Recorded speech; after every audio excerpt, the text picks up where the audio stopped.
সমাজে অনেকে যাদের সাথে দেখা হয়, যারা আমাদের সাথে একটা সামাজিক সম্পর্ক আছে, তারা গল্প করলে প্রায় বলেন যে স্টার্টিং ওয়াজ ভেরি এক্সেলেন্ট, শুরুটা খুব ভালো মনে হচ্ছে।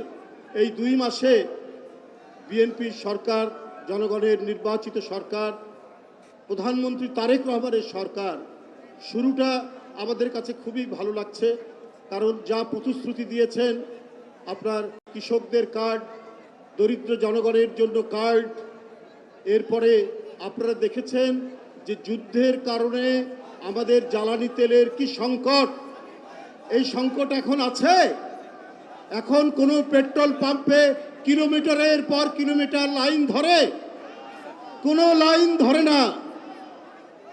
এরপরে দেখবেন একটা অসময়ের বন্যা হয়েছে সুনামগঞ্জ, মৌলভীবাজার ওইদিকে। এই অসময়ের বন্যায় তিনি সাথে সাথে প্রতিশ্রুতি দিয়েছেন যে আমরা 3 মাসের কৃষকদের যে ক্ষতি হয়েছে, আমরা 3 মাসের সেই ক্ষতিপূরণ আমরা দেব।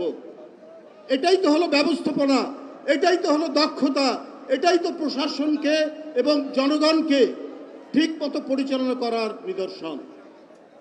তাই মানুষ বলছে যে শুরুটা খুব ভালো, এটা কি কন্টিনিউ করবে?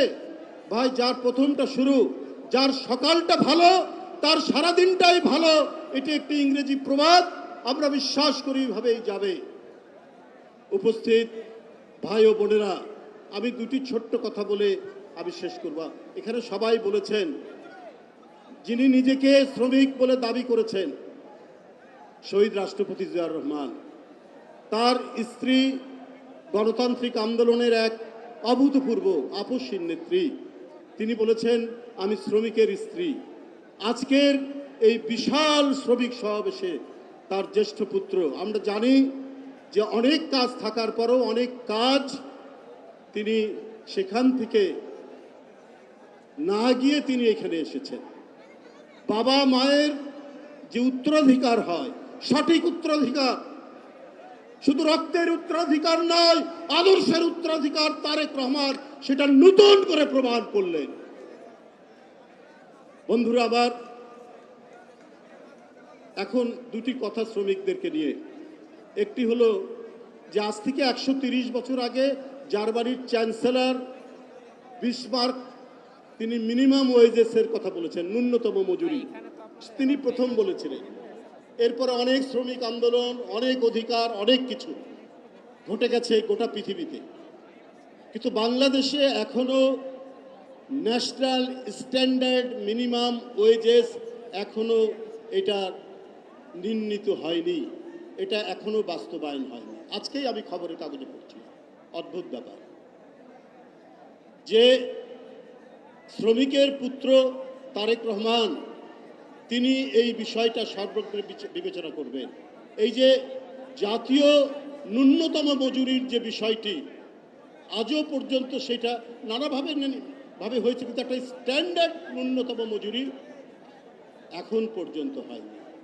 এছাড়াও শত শত শ্রমিক, তাদের নামে লেবার কোর্টে মামলা, তাদের নামে লেবার ট্রাইব্যুনালে মামলা, প্রায় 27,500 মামলা, এটার কোনো প্রতিকার এখনো পর্যন্ত হয়নি। তো এই বিষয়গুলো আমাদের প্রধানমন্ত্রী নিশ্চয়ই তিনি কগনিজেন্সে নেবেন এবং তিনি নিয়ে এই শ্রমিকদের স্বার্থে যে কাজগুলো করবেন সেই কাজগুলোর মধ্যে এগুলোও তিনি দেখবেন যে শ্রমিক টাকা পাবে কোথায়, ও মামলা চালাবে না সে কলে কারখানায় সে উৎপাদনের মধ্যে কাজ করবে। আজকের সভ্যতা, আজকে সভ্যতার চাকা শব্দ শ্রমিকদের শ্রমে, শব্দ শ্রমিকদের ঘামে, সমস্ত কিছুই তো শ্রমিকদের রক্তে। তাদের ন্যূনতম মজুরি এটা নিশ্চিত করা দরকার। পাশাপাশি আজকে জুট মিলগুলো বন্ধ, এই জুট মিলগুলোকে কিভাবে আবার রিভাইভ করা যায়, কিভাবে সচল করা যায়, এর ফরওয়ার্ড লিঙ্কেজ ব্যাকওয়ার্ড লিঙ্কেজ করে এগুলোকে করা যায় কিনা, একটা জাতীয় পলিসি করে এই জুট মিলগুলোকে, যাদের অনেক সম্পত্তি আছে, কিন্তু এই সম্পত্তিগুলো কাজে লাগিয়ে আবার জুট মিলগুলোকে সচল করলে আমাদের লক্ষ লক্ষ শ্রমিক বাংলাদেশেই তাদের কর্মসংস্থান হবে। দেশনেত্রী বেগম খালেদা জিয়া আদমদী জুট মিলের সামনে তিনি 210 মেগাওয়াট বিদ্যুৎ কেন্দ্র করেছিলেন। 80 মেগাওয়াট গাজীপুরে, এই সমস্ত খুব পরিকল্পিতভাবে ষড়যন্ত্র করে এই আপনার কি বলে বিদ্যুৎ কেন্দ্রগুলি বন্ধ করে দেওয়া হয়েছিল শেখ হাসিনার আমলে।